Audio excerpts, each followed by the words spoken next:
¡Atención! Este vídeo contiene palabras en inglés. Muchas palabras en inglés. Y si hay alguna que no te suena, no te preocupes. No eres tú, soy yo, que me llevo muy mal con la lengua de Shakespeare. Así que, por favor, no te enfades. Toda la información que verás se ha mirado de contrastar, pero es posible que me haya equivocado en algún dato. Si tú ves algún error, no pasa nada, lo pones en comentarios y yo os estaré eternamente agradecido por ayudarme a hacer que este vídeo sea lo mejor posible. Y os quiero agradecer el cariño mostrado. Muchas gracias a todos, los que veis los vídeos completos, los que no, los que compartís, los que no, los que comentáis, los que no. De todo corazón, muchísimas gracias. En este vídeo os voy a hacer un repaso sobre las revistas más importantes fuera de España y Latinoamérica dedicadas al mundo del rol, wargames, cartas o juegos de mesa. Porque ahora puede parecer raro, pero eso de tener que ir a un kiosco para intentar adquirir unos papeles grapados donde unos escribían sobre tu gran afición era a veces un reto, y en muchos casos te tocaba cruzar los dedos para que una gente sin ánimo de lucro y que como mucho recuperarían el dinero invertido para imprenta tuvieran tiempo para poder dedicar su tiempo a escribir sobre la afición que compartíais. Y es que si no fue por este tipo de revistas, ya os digo yo que muchos de los juegos que hoy son míticos no hubieran llegado a tener el nombre que tienen a día de hoy. La historia de los juegos de mesa. Allá por los años 50, el panorama lúdico empezó a llenarse de nuevos títulos que hoy ya son un clásico. Cluedo, Stratego, Scrabble o Subbuteo eran algunos. Y a la vez iban surgiendo figuras como John Nash, que veía en los juegos de mesa un modelo perfecto para entender el comportamiento humano. De hecho, el mismo Nash publicó su famoso estudio Teoría de los Juegos, donde analizaba cómo actuamos cuando nuestras decisiones dependen de las decisiones de los demás. Y en paralelo a todo esto, se llevaba un tiempo gestando una afición muy particular, la de trasladar a los hogares los juegos de guerra que utilizaban los oficiales para preparar las batallas. El problema es que aquella pasión solo prendía entre antiguos militares, ya que estaban familiarizados con los conceptos básicos. Incluso el libro Little Wars de H.G. Wells, publicado en el 1913, intentó acercar esa afición a la gente que no venía del mundo militar, pero entre la falta de materiales tras la guerra y lo caro que resultaba para una economía doméstica, aquello no acabó de cuajar. Pero todo cambió en el 1955 cuando el californiano Jack Scraby empezó a fundir figuras metálicas tipográficas de 40 milímetros y a venderlas en su propio taller por el ridículo precio de 15 centavos. Gracias a esto, mucha gente comenzó a mirar con mejores ojos eso de recrear batallas históricas en casa. En solo un año, la afición creció tanto en la costa oeste de Estados Unidos que en el 1956 Scraby organizó la primera convención de miniaturas en los Estados Unidos. A esta asistieron 14 personas, que puede parecer pocas, pero él vio en esto justo todo lo contrario, una oportunidad. La convocatoria se había hecho prácticamente utilizando el boca en boca entre aficionados que ni siquiera tenían comunidades donde reunirse. Así que Scraby y su amigo y compañero de afición, Homer Delavar, deciden agrupar a todos estos entusiastas creando un fanzine autoeditado que llamaron The War Game Digest. La revista, que tenía una publicación trimestral, sacó 4 números en su primer año. Cada uno estaba centrado en un tipo concreto de tropa de wargames, infantería ligera, granaderos, ingenieros, y fue ahí donde empezaron a aparecer montones de ideas nuevas, especialmente en reglas específicas para unidades especiales, algo que hasta entonces no era lo habitual. Además incluía secciones como juegos de guerra por correo, que al principio tuvo mucho movimiento, otra de reglas de juegos de guerra medievales, donde destacó el colaborador Charlie Stone, el cual desarrolló unas normas que con el tiempo acabarían derivando en las reglas de combate continuo. Hubo también artículos llamativos como uno sobre la topografía del terreno y tropas que atrajo la atención de muchos lectores, y todo esto que se vio en los primeros números hizo que en el primer año de vida de la revista se alcanzara la cifra de 60 suscriptores más o menos. Pero quizás lo más importante, aunque en ese momento pasó desapercibido, es que en uno de los primeros números apareció un artículo sobre una campaña llamada Iboria, escrita por Tony Paz, Esta se trata del primer ejemplo documentado de un wargame de fantasía concebido en una campaña continua. La creación del mundo y de los personajes era tan inmersiva que algunos años después inspiró a un tal Gary Gygax para escribir el Chainmail, que a la vez este Chainmail sirvió como base para el famosísimo Dragones y Mazmorras. Pero volviendo a la revista, en este momento Scrabble se da cuenta que ya que estaba, podía utilizarla para promocionar las novedades de su línea de miniaturas.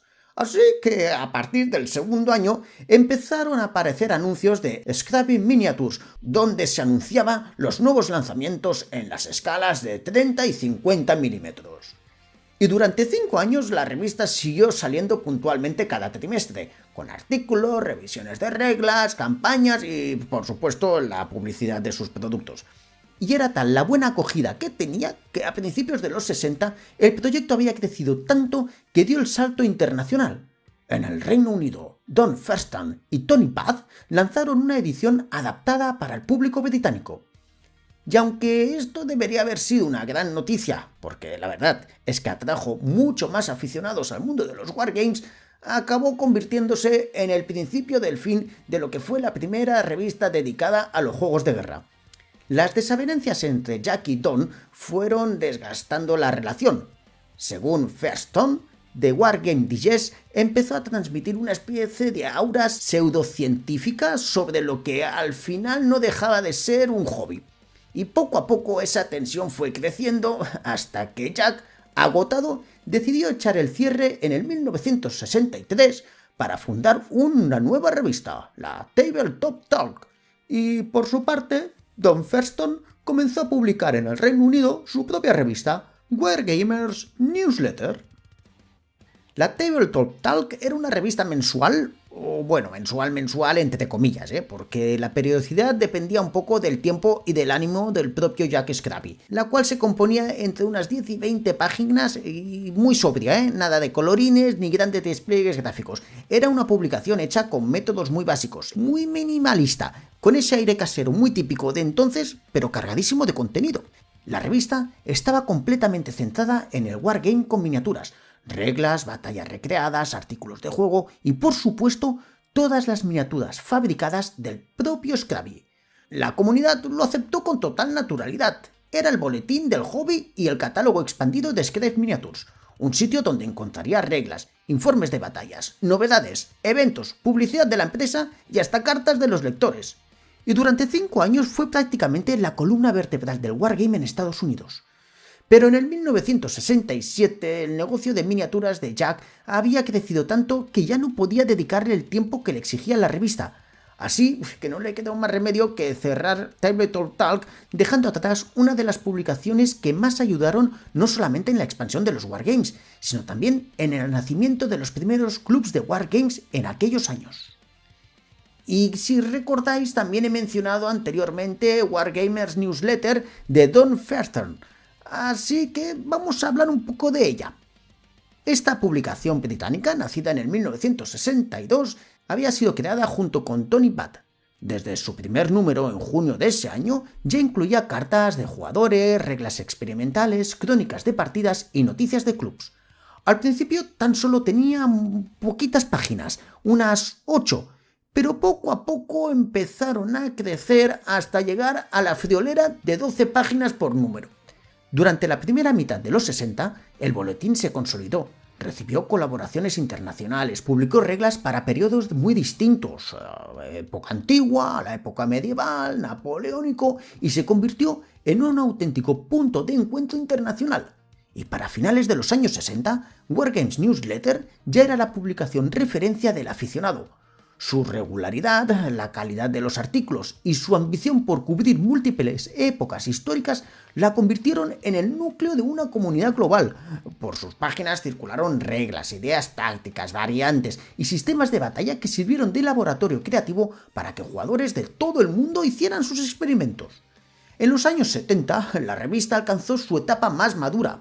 Cada número solía tener ya 20 páginas, con artículos de campañas históricas, análisis tácticos, informes de batalla, comparativas de miniaturas, consejos de pinturas, noticias de clubs y mucha correspondencia de jugadores de distintos países. Esta ya era el referente número 1 en cualquier club de juegos que tú podías visitar en esos años. Pero, como siempre pasa, todo lo que sube acaba bajando. Y a finales de los 70 y principios de los 80, los gustos de los aficionados se empezaron a cambiar. Y con ello, aparecieron nuevas revistas con mejores medios, una impresión más cuidada, más páginas y que daban mucho más a un mercado mucho más amplio. Y en ese contexto, mantener un boletín artesanal y mensual y hecho prácticamente por una sola persona se volvió una carga pesada. Además, los costes de producción subieron muchísimo y el número de lectores bajaron. Por ello, en el 1980, Donald publicó el último número del Wargames Newsletter, poniendo así fin a casi 20 años de publicación continua y mucha gente con el pañuelo en los ojos llorando por la pérdida de una de las revistas más queridas en ese momento. Y una de estas revistas nuevas que apareció en esta época vino de la mano de una editorial que seguro que os suena de algo, de Avalon Hill. Avalon Hill había nacido en el 1952, siendo fundada por Charles S. Roberts para publicar su juego Tactics. Este wargame tuvo muy buenas críticas y muchas mejores ventas, así que tras este llegó una retalia de títulos como el Gettysburg, el Football Strategy, el Midway y muchos más. Para 1964, el responsable de la empresa era Tom Shaw y se dio cuenta de un detalle que le afectaba de lleno. En esos años, Avalon Hill había sido una auténtica montaña rusa de éxitos y fracasos, pero en este momento se había asentado como el fabricante y distribuidor de wargames más grande del mundo, con juegos que llegaban a la mayoría de hogares estadounidenses y prácticamente medio planeta. ¿Y si esto era tan bonito, dónde estaba el problema? Pues porque sus wargames tenían un sello común. Eran muy complicados, y más aún si los comparabas con juegos de mesa tradicionales de la época, que no destacaban precisamente por su dificultad en reglas. Esto lo sufrían sobre todo los jugadores jóvenes, que se veían completamente desamparados cada vez que se intentaba interpretar una regla y no había nadie cercano el cual le pudiera dar un poquito de luz. Y es aquí cuando Tom Shaw, viendo el ejemplo de Tabletop Talk, piensa: oye, ¿y si hacemos nosotros lo mismo? Y con esto es como nace su revista, The General, una revista periódica que además de publicitar productos de la empresa, serviría para publicar aclaraciones oficiales de reglas, explicar estrategias, ofrecer tácticas e incluso mostrar ejemplos de partidas. Pero Tom no se quedó ahí. No. Él se dio cuenta de que los grupos de jugadores estaban creciendo sin parar, así que piensa añadir algo que sería clave en el sector. Una sección para que los jugadores encontraran oponentes a través de la revista. Vamos, lo que viene a ser un Tinder, pero en el mundillo de los wargames en el 1964. Y con todo esto en su cabeza es como saca el primer número el 1 de mayo de 1964 con 12 páginas repletas de contenido. Aquí se ofrecía una suscripción anual, que iban a ser unos 6 números, por $4,98. Y aquello funcionó desde el primer momento, en parte porque Tom había sabido captar lo que los jugadores estaban buscando. En el número 3 ya se metieron cupones de descuento para juegos de Avalon Hill. En el segundo año se empezaron a encontrar articulistas con una pluma más profesional. Y en el tercer año se amplió el número de páginas de 12 a 16. Pero la jugada maestra de Tom fue otra. Para el 1967, la demanda de los wargames había explotado, había cada vez más clubs y en paralelo una avalancha de fanzines, pero muchos fanzines hechos por fans que no había forma de poder hacerte con todos. Y la reacción lógica que habría tenido una empresa como Avalon Hill hubiera sido o ignorarlos o intentar competir con ellos. Pero no, nada más lejos. Aquí lo que se hizo fue todo lo contrario. Desde The General se decidieron promover y ayudar a vender esos fanzines. Y esto lo hicieron porque entendieron algo clave. Si una editorial grande como era Avalon Hill daba visibilidad a publicaciones underground que la gente hacía desde su casa con la mejor intención del mundo y que como mucho esperaban recuperar el dinero destinado a imprimir, iban a quedar como los buenos del barrio. Y acertaron. Acertaron de lleno. La imagen de Avalon Hill creció como la espuma. Y no solamente la imagen, sino también las ventas, que aquello fue, vamos, un porrón de ventas sin acabar. Y evidentemente The General pues aprovechó de ello. En el 1969 se comenta que cada número recibía 15.000 copias. Ahora, no os penséis lo que no es. Imprimir la revista no daba beneficios. Al contrario, la calidad de impresión era muy alta para la época, pero en Avalon Hill se veía a The General como una herramienta de marketing y que el dinero de verdad estaba en los juegos que desde The General podían ayudar a atraer a nuevos compradores. Con los años la revista fue adaptándose a los tiempos, y esto se notó sobre todo a mediados de los 80, donde empezaron a aparecer artículos sobre deportes y especialmente videojuegos. Pero aún así, el plato fuerte en estos momentos seguían siendo los wargames. Incluso algunos de los juegos míticos tuvieron sus propias columnas semi-regulares, como el de Complete Diplomat, dedicado al juego Diplomacy, o el ASL Clinic, dedicado a la Advanced Squad Leader, los dos juegos que más estaba vendiendo Avalon Hill. Y a todo esto se le sumaba que ya cada número rondaba las 60 páginas de contenido. Pero ya en los años 80 la empresa había estado virando hacia el mundo de los videojuegos y cada vez se iban haciendo menos wargames. Y llegados los 90, los problemas económicos que se habían arrastrado durante años eran más que evidentes.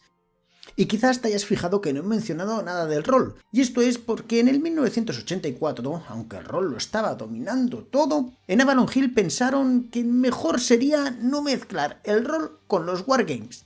Por eso es como lanzan la revista llamada Heroes, para dar contenido a los que iban a ser los principales juegos de rol que ellos iban a traer. Esto es, el RuneQuest, el James Bond 007, el Lords of Creation y el Power Perils. Y la revista no funcionó muy bien, porque solo duró 10 números.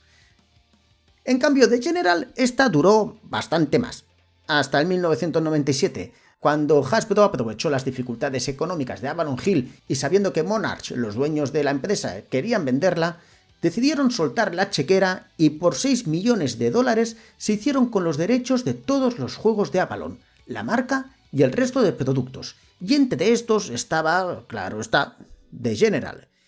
Y como cuando pasan estas cosas, que una empresa compra a otra, hay que comenzar a hacer recortes para dar beneficios, y la revista Beneficios no daba la verdad, en el 1998 hicieron pum cachapum chim pum, y The General quedó oficialmente cancelada tras 34 años publicándose de forma ininterrumpida.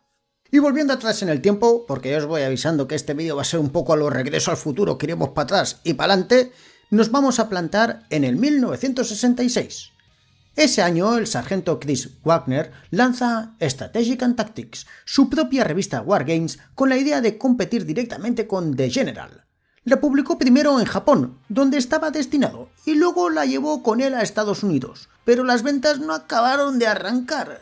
Tanto es así que en el 1969 acabó vendiéndola a James F. Tannigan, que para poder comprar la revista creó el sello SPI.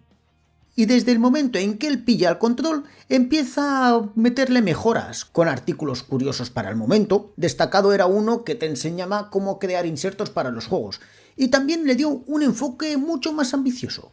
Pero el gran punto de inflexión llega con el número 18, donde se incluye el minijuego Crete. Y ojo, porque esto fue una auténtica declaración de intenciones, porque con esto Strategic and Tactics se empezaba a comprometer que cada 2 meses, que era cuando salía la revista, sus lectores iban a tener un juego nuevo. Esto, sumado con artículos muy aclamados y que de vez en cuando por ahí se pasaba a auténticos genios de los juegos de mesa como Sid Sackson, convirtió a Strategic and Tactics en toda una referencia. Y su éxito fue avasallador. Ya en el 1973, cada número nuevo que salía se imprimían 20.000 ejemplares, y a diferencia de otras empresas, fue gracias a esta revista que SPI empezó a lanzar juegos comerciales. Y aunque sí que es verdad que se declaraban unos ingresos de $2 millones, las ventas para estos años empezaron a caer junto cuando la inflación se disparaba y erosionaba los beneficios. Y ello llevó a que SPI empezara a buscar un comprador. Y al final, este llegó, de la mano de una empresa llamada TSR, la cual estaba liderado por un tal Gary Gygax, que a lo mejor os suena. Y os tiene que sonar, porque el tal Gygax la lió bien parda, pero bien liada, pero de este ya hablaremos, ya tocará hablar. Cuando TSR compra SPI, Strategic and Tactics tenía 30.000 suscriptores y era el buque insignia de la editorial. Pero bajo el control de esta nueva compañía hubieron bastantes cambios. La revista pasó a ser en formato trimestral y lo más polémico fue que se cancelaron las suscripciones vitalicias que SPI había ofrecido casi desde el principio. Y esto cabreó a muchos suscriptores que dejaron de renovar y además boicotearon los productos de TSR. Y fue tal el terremoto que supuso esto que se dice que por culpa de esto y de los juegos de rol, las ventas de los Wargames cayeron en picado.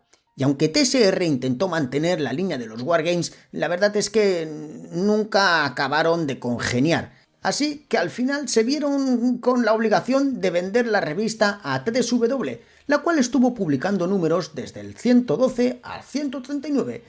Aún así, la cosa estaba muy tocada y no se consiguió recuperar ventas. Y visto lo visto, la gente de 3W en el 1991 deciden vender la revista a Decision Games. Y estos poco a poco consiguieron que la tendencia empezara a cambiar. Lo primero que hicieron fue que las revistas ahora se podía adquirir en los kioscos, ya no se encontrarían en tiendas especializadas como era el momento. Y lo siguiente que también hicieron fue reducir la cantidad de juegos que se podían encontrar en la revista. Sí, lo que había sido una de las señas de identidad, aquí ya no se veía. A principios de los 2000, Decision Games reorganizó su división editorial creando Strategic and Tactics Press, y esto lo que le permitió fue separar la línea comercial de juegos de caja y de la parte más de revista. La editorial amplió su catálogo con revistas más especializadas, World at War, centrada en la Segunda Guerra Mundial, y Modern War, dedicada a conflictos posteriores hasta el 1945. Lo que pasa es que esta última duró un poco menos. Y hoy en día, porque sí, Strategic and Tactics se sigue publicando, Decision Games ha decidido potenciar la venta de la revista directamente desde internet a través de una tienda oficial, ofreciendo reimpresiones, números antiguos y juegos originales que salieron con la revista. Y se puede decir que Strategic and Tactics a día de hoy está más viva que nunca. ¿Y quién lo iba a decir cuando estaba ahí TSR, que casi se la lleva por delante? Y hagamos otro salto al pasado y nos vamos al mayo de 1972 al Reino Unido, y tranquilos que esta vez no vamos a hablar de Wargames, sino de juegos de mesa tradicionales. Ese año, Graham Levin reunió un auténtico all-star de expertos escritores y consultores en juegos de mesa y puzzles. Con este equipazo fundó Games and Puzzles Magazine, una revista donde se podían leer artículos sobre juegos como Rising Demon, el ajedrez, Scrabble, Go, Diplomacy y hasta el Monopoly. El diseño, hay que decirlo que era bastante flojito, sí, pero gracias al nivel de los articulistas de la revista ganó un prestigio enorme desde el principio. Además, no solo quedaba esto para hablar de juegos tradicionales, sino que también se hablaba de otros títulos más de autor, o de clásicos, o de juegos de la nueva tendencia, como eran el Can't Stop, el Dune, Civilization, la Fuga de Coldis o el Cosmic Encounter. Uno de los rasgos más interesantes de la revista era la sección La Sala de Juegos, donde los lectores podían enviar ideas de juegos que habían inventado, variantes de juegos existentes, dudas de reglas, sugerencias y consejos estratégicos. Games and Puzzles se convirtió así en un trampolín para diseñadores amateurs que buscaban una oportunidad para ver sus creaciones publicadas, y esto la verdad es que lo diferenció mucho con respecto a otras revistas de la época.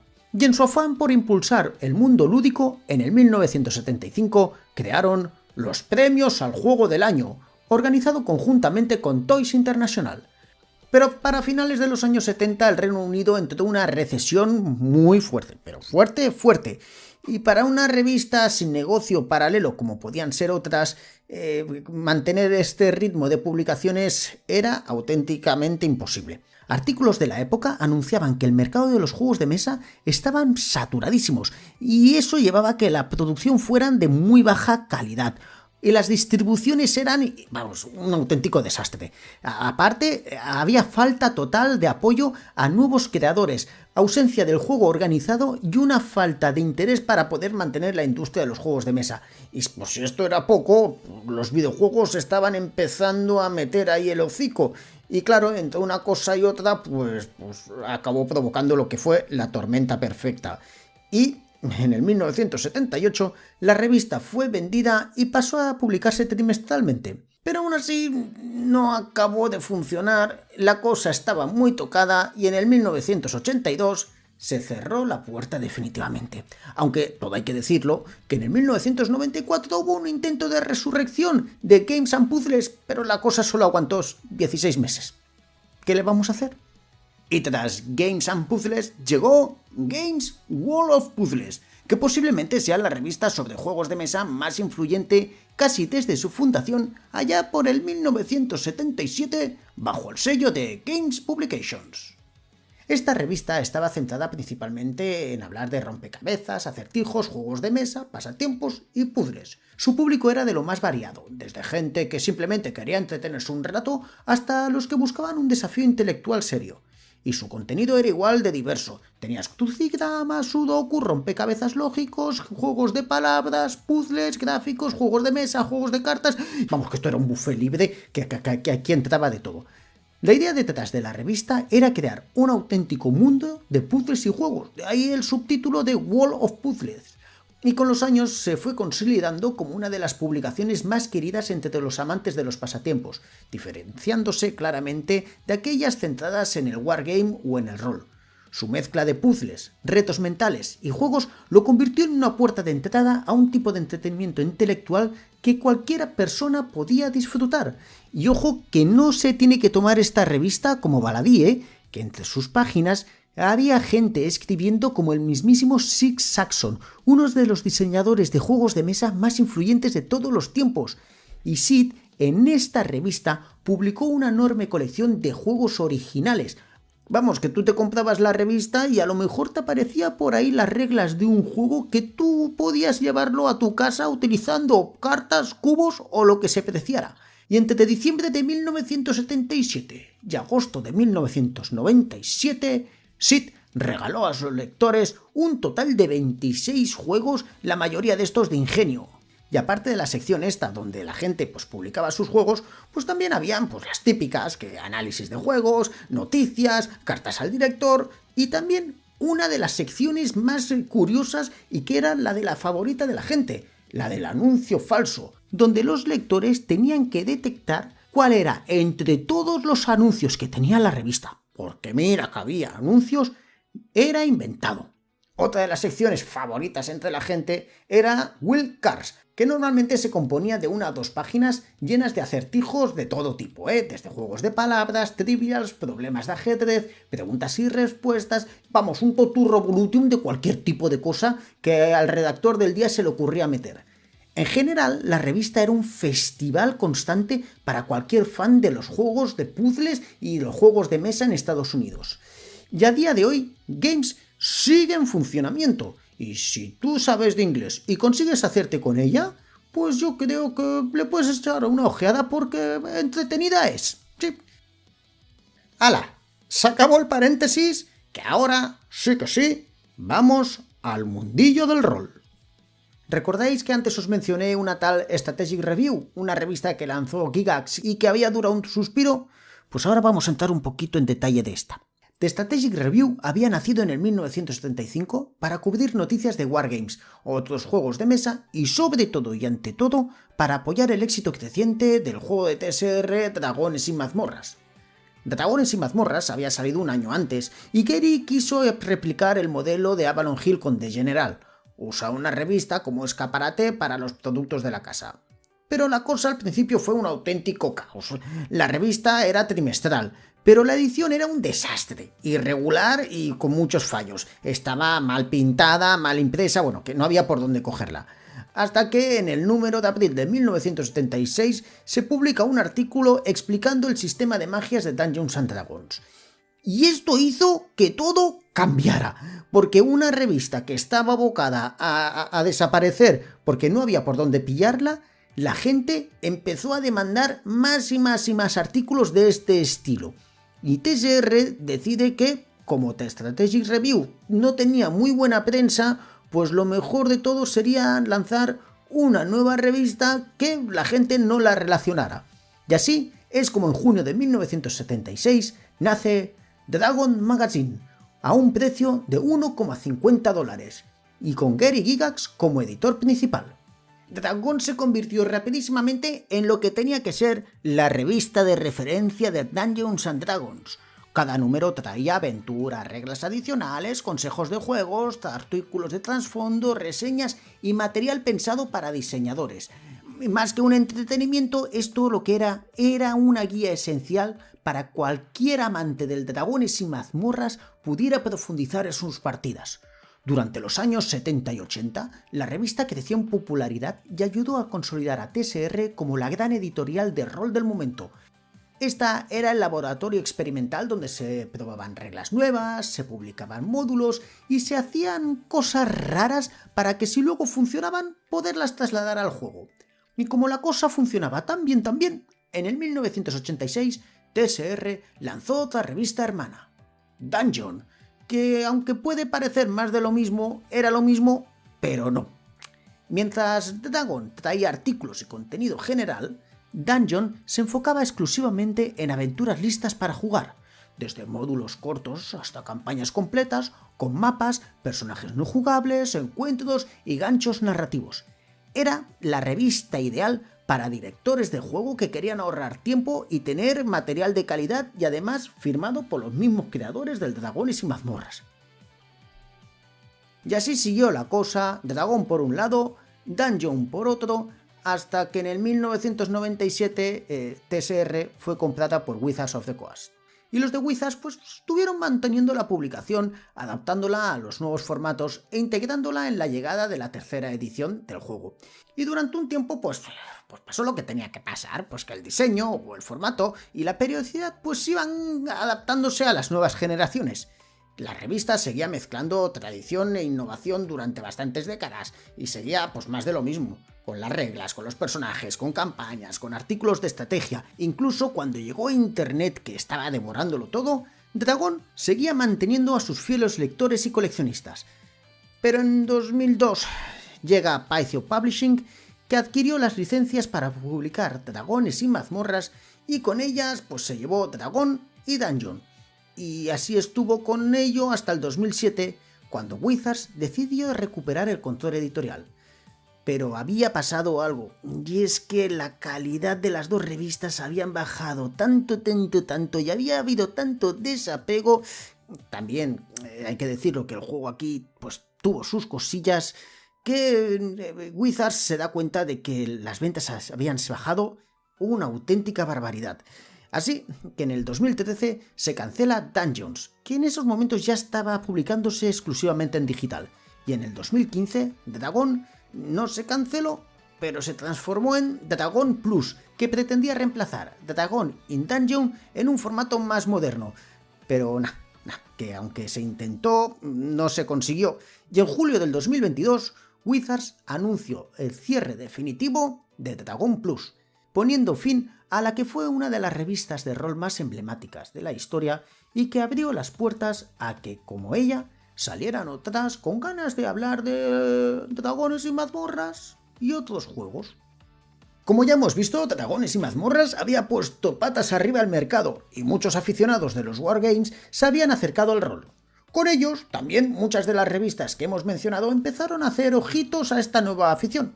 Y muchos jóvenes, sobre todo muchos jóvenes, comenzaron a formar clubs de juegos y con estos clubs pues también empezaron a llegar fanzines que estaban editados por los mismos clubs que, a diferencia de las publicaciones de empresa, tenían como principal objetivo promocionar a sus grupos y asociaciones.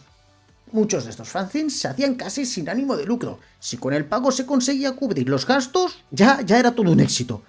Aunque los fanzines ya existían desde hacía mucho tiempo en el mundo de los wargames, con el rol ya sí que fue un locurón. Y que tiene su lógica, porque el rol atrajo a mucha gente joven y los chavales jóvenes pues estaban más familiarizados con las nuevas tecnologías, como podían ser esas máquinas de escribir asombrosas de la Olivetti, o quien tenía suerte un ordenador de esos que eran caros, no, lo siguiente. En España tuvimos grandes ejemplos y auténticos referentes, como puede ser la revista Troll, por mencionar alguna de muchas. Pero como ya os he dicho, hoy no es el día de hablar de las revistas españolas, que para eso ya llegará su momento. Bueno, pues en Estados Unidos, por su parte, surgieron tantas publicaciones que es imposible ponerse a parar de hablar de todas, porque esto es interminable. Aunque una de las más emblemáticas fue Alarums and Excursions, fundada en el 1976 por Bruce Pearls, que por entonces editaba un libro para la Asociación de Prensa Amateur conocido como APAL. Alarums and Excursions nació porque la publicación de APAL empezó a llenarse de gente pidiendo que se hablara del rol, y Pearls quiso desmarcarse de ello. Así que creó esta nueva revista centrada exclusivamente en dragones y mazmorras y que sorpresivamente, ojo, sigue publicándose a día de hoy. Pero ya os he dicho que muchas de estas publicaciones, o la inmensa mayoría, no pasaban de entornos locales, en entornos muy reducidos y que eran un auténtico festival. Pero hay que reconocer que si no fuera por estas, el rol no hubiera crecido tanto como llegó a crecer, y fue gracias a la dedicación de tiempo y esfuerzo que hicieron los aficionados por el hobby solo por amor al juego. Y regresando al mundo empresarial, en 1975 es cuando ve la luz The Space Gamer, de la mano de Metagaming Concepts. Su editor, Howard M. Thompson, lanzó la revista con la idea de promocionar su juego Stellar Conquest, pero ya en el tercer número deciden ampliar horizontes y comienzan a hablar del rol. Menos mal. Pero el momento más importante de la revista es cuando uno de los directores de Metagaming, un tal Steve Jackson, dejó la compañía para fundar su propia empresa, Steve Jackson Games, que para 2 días que vamos a durar, ¿para qué nos vamos a liar? Y como su salida no fue precisamente amistosa, Steve intentó llevarse consigo la mayor cantidad posible de material que él mismo había creado para Metagaming. Entre estas cositas estaba The Space Gamer, y así, a partir del número 27, allá por mayo del 1980, la revista comenzó a editarse con el sello de Steve Jackson Games. ¿Y de qué hablaba? Pues de rol y mucho rol, y productos de Steve Jackson Games, y más rol. En el 1983, la revista se dividió en 2 publicaciones bimensuales, que se publicaban en meses alternos: Space Gamer, que estaba principalmente dedicada a la ciencia ficción, y Fantasy Gamer, que se dedicaba a los mundos de fantasía. Y todo esto muy ordenadito durante un año, porque al año Fantasy Gamer solo consiguió sacar 6 números porque no había tanto interés y se volvió al formato de antes, todo a publicarse a través de Space Gamer. Pero hay que decir que las ventas tampoco eran muy espectaculares, y en el 1985 se anunció que Space Gamer había sido vendida a Diverse Talents Incorporated, que se encargó de su gestión. ¿Y qué fue lo primero que hicieron? Pues cambiar el nombre a Space Gamer Fantasy Gamer. ¿Y qué fue lo siguiente que hicieron? Intentar que la cosa funcionara, cosa que no consiguieron. La revista fue pasando de mano en mano hasta llegar a Better Game, que estos fueron los que volvieron a rebautizarla tiempo después a Space Gamer, y que es el nombre que sigue a día de hoy y que tú puedes encontrar en internet, y que sepáis que si queréis ver alguno de los números que sacó Metagaming desde la web de Steve Jackson Games, se pueden comprar. En el año 1975 nace All and Whistle, de una editorial que a lo mejor os suena de algo, The Games Workshop. Esta revista, aunque más que revista era un boletín, nació en febrero de 1975 para completar la actividad de la joven Games Workshop, que básicamente se dedicaba a traer juegos de Estados Unidos y a producir alguna cosa suelta por su cuenta. Y además de todo esto, además, también hablaba del rol. Y ojo con la producción, que es que esto no es que fuera underground, era lo siguiente. Pero oye, que cumplía perfectamente su función, ¿eh? La cumplía tan bien que el 25 de abril de 1977 se publicó el último número, porque había crecido tanto la demanda del rol que los dos dueños de Games Workshop, Ian Livingstone y Steve Jackson, que no confundir con el Steve Jackson de antes, este es otro Steve Jackson, piensan que había que hacer una revista más profesional. Y es así como nace en junio de 1977 la White Dwarf. ¿Y qué os voy a decir yo que no sepáis de la White Dwarf? Y que ya os digo que tenéis un vídeo entero en este canal dedicado en ella en exclusiva. Pero bueno, no pasa nada, que yo aquí os voy a hacer un resumen rapidito. La White Dwarf nació para centrarse en el rol, especialmente en Advanced Dungeons and Dragons, RuneQuest y Traveler, aunque también incluían críticas de juegos de mesa, tiras cómicas, análisis de novedades y un montón de ideas y reglas adicionales para los juegos que podían salir desde Games Workshop.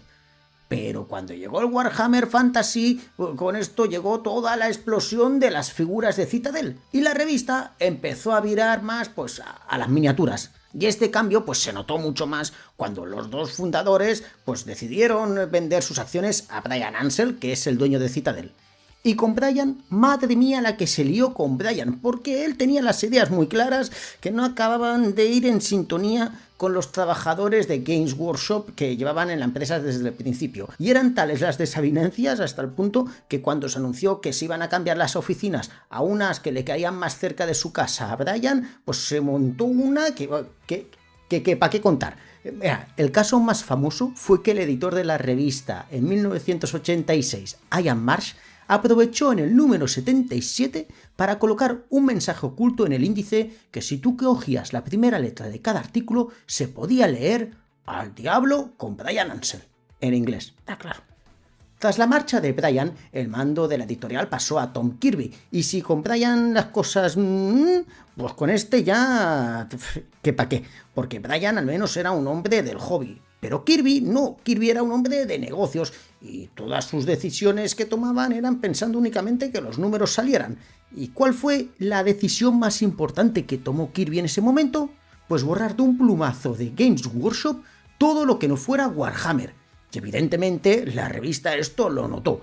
En ese momento, cuando tú te comprabas la White Dwarf, únicamente podías ver cosas de Warhammer y punto.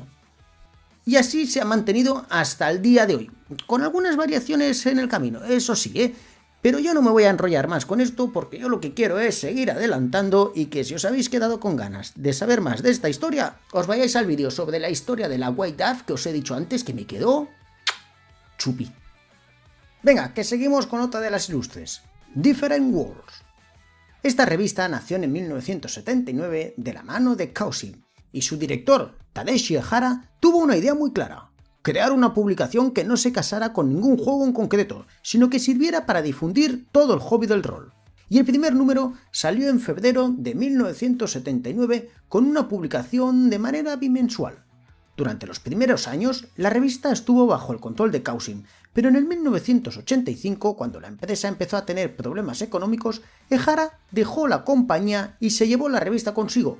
En total se publicaron 47 números, y aunque se llegó a preparar parte de un número 48, nunca llegó a imprimirse, aunque así la revista dejó mucha huella, especialmente por la variedad y la calidad de su contenido. Dentro podías encontrar artículos jugables, escenarios completos, reglas opcionales, consejos para dirigir partidas y material útil para los mejores juegos del momento: el RuneQuest, Dragones y Mazmorras, Traveler y evidentemente la llamada de Cthulhu. Pero no solamente se hablaba de rol, que aquí también habían reseñas de juegos, análisis de libros, de miniaturas y de películas.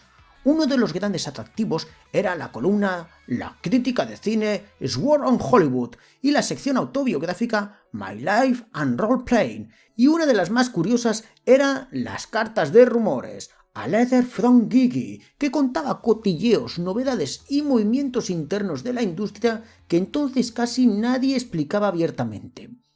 A partir del 1982 empezaron a publicar números temáticos dedicados a géneros en concreto: terror, ciencia ficción, superhéroes, mundos antiguos, lo que le dio todavía más personalidad a la revista.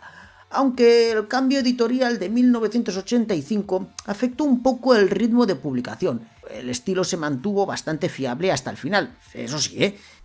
¿Y sabéis lo que le pasó a esta revista? Que tenía tanta personalidad que se le tenía mucho cariño. Incluso con el tiempo, Different Worlds es una de las revistas más recordadas de la época. Probablemente esto fue porque como no servía como propaganda de una editorial y abría las puertas a muchos gustos y a muchos jugadores, pues muchas comunidades podían conectar entre ellas. Y muchos jugadores pues descubrieron juegos que de otra forma no habrían conocido.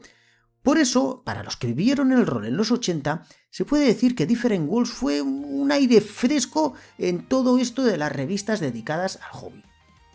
Ya un poco antes, en el 1986, los hermanos Stewart y Steve Wick lanzan White Dwarf Magazine. Y lo que empezó como un fanzine fotocopiado, que hablaba pues lo que de todos, que el Dragones y Mazmorras, que el Ranquest o la llamada de Cthulhu, evolucionó muy rápido. En los primeros números la tirada había pasado de 140 a 200 ejemplares y para el número 5 ya empezaban a trabajar con distribuidores profesionales y esto se notó en el número 8, la cual dio un salto muy importante con una portada brillante a todo color y una mejor calidad de papel. Pero ¿sabéis lo que hicieron los dos hermanos con este número 8? Pues que se fueron a la Gen Con del 1987 y a todo el que pasaba por ahí le empezaron a regalar una copia. Y esto lo que provocó es que mucha gente se enganchara a la revista. Y de la noche a la mañana cuantiplicaron la cantidad de suscriptores que tenían. Y poco a poco la White Wolf Magazine fue mejorando el contenido. Hasta el punto de ser tan bueno lo que se podía leer en estas páginas que se le llegó a premiar con el premio Origin Awards a la mejor revista profesional de juego de aventuras los años 1991 y 1992. Pero el momento más importante de la revista llegó antes, en el 1990. La editorial Lion Rampant, quien habían publicado el Ars Magica, tomó el control de la revista e introdujo cambios bastante interesantes. Uno de los más notables fueron las Storyfat Cards, que era una especie de evolución de las Wishlist Cards de la compañía, que estos son un conjunto de cartas que tú las podías utilizar en un juego de rol para influir ligeramente en la trama de la historia. Bien, pues como aquí estaban los de Lion Rampant, que habían publicado el Ars Magica, su autor, Mark Rehnhagen, aprovecha las páginas de la revista para plasmar una idea que se le había ocurrido sobre una especie de variación de su juego Ars Magica, donde se llevaría todo como un mundo así con monstruos y almas en el purgatorio y bueno, una serie de cosas que cuando las plasmó en los artículos de la revista no le terminaron de cuajar del todo. Pero la cosa cambió en la Gen Con de 1990, cuando Stewart Weck, Lisa Stephens y el mismo Rain dieron con la idea que uniría esos conceptos, un juego oscuro, gótico y de intrigas en la noche moderna. Pues ese juego fue Vampiro la Mascarada. Y en el momento en que surge esa idea, la White Wolf se volcó con él. A principios de 1991 se lanzaron unas campañas de marketing inéditas, un folleto a todo color, con decenas de miles de copias repartidas por toda la tienda y un mensaje bien claro. Esto no era otro juego más de mazmorras y espadas, era política, tragedia, tentación y monstruos que sufrían por serlo. Y fue aquí en estas páginas donde se vio por primera vez la icónica portada del mármol verde con la rosa y el ángel, la cual fue todo un éxito. Para 1995, White Wolf ya era la segunda editorial de rol del mundo, solo por detrás de TSR, y la revista había evolucionado alrededor del mundo de las tinieblas de Mascarada. Pero pasó lo que ya hemos visto que ha pasado con muchas de las anteriores, y es que las revistas no son rentables. Y cuando Wizards of the Coast compra Ars Magica y también bastante del contenido de White Wolf, pues una de las primeras cosas que hacen es cargarse de un plumazo la revista. Y es que nos encontramos en un momento que los juegos de cartas habían provocado un desplome total de las ventas de rol. Y si la revista ya le costaba ser rentable, ahora ya es que los números no salían ni para atrás. Y tras el número 57 se puso fin a su publicación. Y es que hemos llegado al momento en el que el mundo lúdico se volvía a poner patas para arriba. Porque en el 1993 el Magic lo cambió absolutamente todo. De repente, las tiendas descubrieron que un juego de cartas podía vender más que cualquier juego de rol o de tablero. En cuestión de meses, medio mundo editorial intentó subirse a la ola de las cartas, desatando el mayor boom de juegos de cartas coleccionables de la historia. Y por supuesto las revistas pues también se apuntaron al carro. Y la primera de la que os voy a hablar fue la que la misma Wizards lanzó, y esta es The Duelist, que fue la primera revista dedicada casi en exclusiva a los juegos de carta coleccionables. Y tenía un objetivo muy claro: acompañar el boom del Magic, ofrecer estrategias a los jugadores y consolidar la comunidad alrededor del juego. Cada número mezclaba noticias sobre el lanzamiento de cartas, análisis de sets recientes y artículos estratégicos para jugadores de todos los niveles. Uno de sus grandes atractivos era la sección de Deck Building, donde expertos publicaban cómo construir mazos competitivos y sacar el máximo partido a cada carta. Además, incluía entrevistas con diseñadores, curiosidades sobre la creación de sets y reportajes de torneos importantes, como los nacionales y los campeonatos mundiales de Magic. Pero The Duelist no era solo estrategia, tenía un toque cultural. Analizaba ilustraciones, explicaba la historia detrás de los personajes y cartas y exploraba la expansión del juego en distintos países. Los primeros números también ofrecían consejos de coleccionismo y selección de cartas raras, convirtiéndose en referencia tanto para jugadores como para coleccionistas. A lo largo de sus años de publicación, la revista fue evolucionando. Incorporó secciones de humor, cartas destacadas del mes y artículos de opinión, siempre manteniendo su enfoque en Magic. Aunque también es verdad que empezaron a hablar de otros juegos de cartas que durante los 90 empezaron a ganar popularidad. The Duelist se convirtió en una herramienta imprescindible para cualquiera que quisiera entender el juego más allá de lo básico. Su diseño cuidaba la estética de las cartas, con portadas impactantes y secciones visuales que hacían que cada número fuera un pequeño tesoro para los fans. Vamos, que hay gente que guarda estos números como oro en paño. Y tras 6 años de publicación, pues pasó lo que hemos visto que ha pasado con todas, que como la revista no era rentable, cerraba. Y en el 1999 bajan la puerta, coincidiendo cuando la escena de los juegos de carta coleccionables se empezó a diversificar y surgían un montonazo de juegos para todos los gustos y de todas las calidades. Pero hay que decir que el legado de Duelist ha sido enorme y uno de los grandes culpables de la profesionalización del Magic, que sin esta revista seguramente hubiera sido bastante complicado que Magic se hubiera convertido en lo que es hoy en día. Tras Duelist, la segunda en llegar fue Scry, también en el 1994. Y ojo, que si Duelist había pegado, Scry pegó aún mucho más, porque como estos estaban desligados de Wizards, la gente la veía como una publicación independiente del juego y en algunos puntos hasta más honesta en sus valoraciones.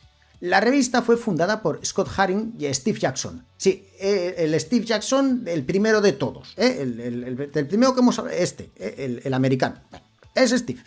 Y su objetivo era cubrir el creciente mercado de los juegos de cartas coleccionables, ofreciendo información que otras publicaciones no proporcionaban. Scry se centraba principalmente en el Magic, pero pronto empezaron a incluir otros juegos como La Leyenda de los Cinco Anillos, Vampiro o Pokémon. Cada número ofrecía análisis de sets, estrategias para construir mazos y reportajes sobre torneos importantes. Además, tenías un listado de todas las cartas que podías encontrarte de muchísimos juegos.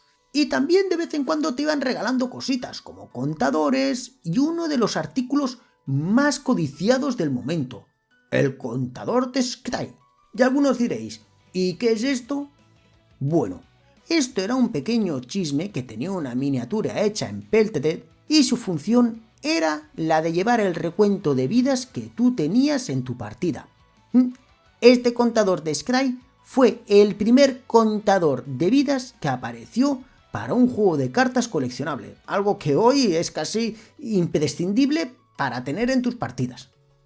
Otra de las grandes señas de identidad de Scry era la lista de precios de cartas, esenciales para coleccionistas y jugadores que querían conocer el valor de sus cartas en el mercado. También destacaban sus secciones de noticias, avances de futuros lanzamientos y artículos de opinión. Todo centrado en el mundo de las cartas. Pero Scry no solamente era información, tenía un diseño muy limpio y muy moderno, con unas ilustraciones cuidadas y unas fotos de las cartas de muchísima calidad para lo que era la época. Y esto se notó en que fue una de las revistas más longevas del sector, incluso llegó a sobrevivir al boom inicial de los juegos de cartas coleccionables y al montonazo de juegos que salieron entonces. Pero pasó lo que tenía que pasar, que cerraron porque los números no salían. Y en abril del 2009 fue cuando llegó el último número de esta mitiquísima revista. Y ahora voy a hablar de la tercera revista a destacar. Y a lo mejor os pensáis, ostras, he hablado de muy pocas. ¿Qué pasó? ¿Que salían menos revistas de juegos de cartas que no de los wargames o los juegos de rol? Bueno, sí, pero no. Me explico. Ahora era mucho más fácil sacar una revista, los costes eran más baratos de los que podían haber en los años 80, y la distribución era evidentemente mucho más fácil. ¿Pero qué pasó? Que para estos mediados de los años 90, sobre todo en Estados Unidos, Internet ya empezaba a asomar la patita y con eso mucha gente ya no tiraba tanto de revistas para estar informado. En parte tiene su sentido, porque en una revista tenías que esperar un mes, 2, incluso 3 meses para poder leerla. En cambio, con Internet las noticias es al momento. Y claro, los juegos de cartas, que lo jugaba mucha gente joven y pues lo notaron más todavía. Pero aún así salieron revistas. Ojo, y de la que os quiero hablar ahora, que será la última, porque desde mi punto de vista es la tercera más destacable dentro de este bloque, es Inquest Game, que apareció en el 1995 para hablar del Magic. ¿Cómo no? Inquest ofrecía una combinación única en contenido, análisis de cartas y sets. Hasta ahí como todos, Pero además tenían estrategias para mazos, reportajes de torneos y noticias sobre próximos lanzamientos que se solían enterar así de extranjis. Y además de todo eso, tenían una sección de ranking de cartas, guías para coleccionistas y consejos para jugadores competitivos. Y ojo, que aquí empezaron a aparecer las primeras listas de jugadores pro, no solamente de torneos oficiales, sino también de los que se celebraban en tiendas. Pero Inquest no se quedaba solamente en hablar de cartas, porque también incluyeron juegos de mesa, de wargames y juegos de rol. Y al hacer esto lo que consiguieron es que tuvieran una audiencia mucho más allá que los aficionados a los juegos de cartas coleccionables. Las entrevistas con creadores y los artículos de opinión le daban un toque cercano y profesional a la vez. Y la revista se publicó bastante bien hasta septiembre del 2007, y esto es porque tuvo un declive derivado de varios factores. Por un lado, muchos juegos de cartas coleccionables pues empezaron a perder popularidad. Magic era lo que más se vendía, el Pokémon y sobre todo el Yu-Gi-Oh! Pero el resto de juegos pues no tanto. Y luego lo de siempre, que las revistas daban muy poco dinero. En resumen, que esto fue una de esas revistas que salió en un momento muy importante, que hicieron mucho material y muy necesario, pero que no han logrado sobrevivir al paso del tiempo por un motivo muy claro: el dinero, y que la gente ya no tira tanto de revistas. Y es que, como os he dicho, con la llegada de Internet, el mundo de los juegos de mesa, el rol, los wargames y las cartas experimentó un cambio radical. Las revistas de papel, que en un pasado habían sido la fuente principal de información, comenzaron a perder relevancia frente a la rapidez y la accesibilidad de las webs, aunque no hay que desmerecer la faena que se hizo y se sigue haciendo, porque llevar adelante una revista dedicada al mundillo tiene muchísimo mérito. Como también tiene mérito lo que desde mi punto de vista, lo que es la evolución natural de las revistas como tal, que es las webs de información.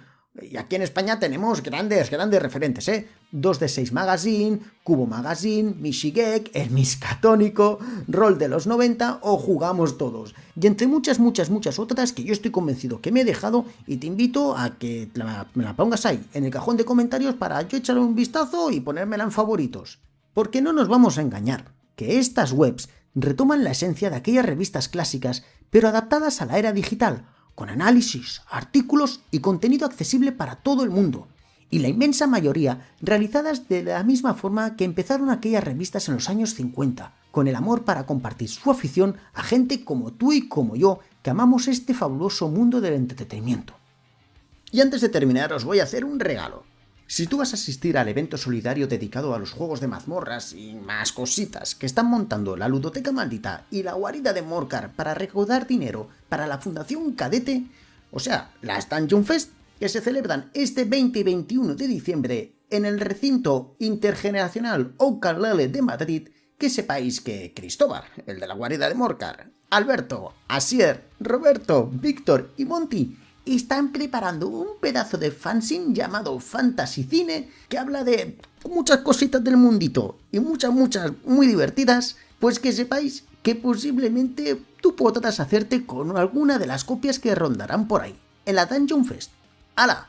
Yo ahí os lo he dejado, y si tenéis suerte y engancháis alguno, decídmelo, porque seguro que es una pasada.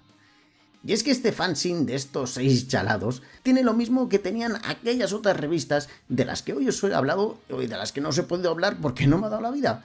Una magia especial que te atrapaba cada vez que te acercabas a tu club de juegos o a tu tienda habitual o a tu kiosco para comprarte una, abrirla, voltear las páginas y leer lo que habían escrito con tanto cariño gente que lo había hecho solo por una cosa: compartir con desconocidos su amor por una afición.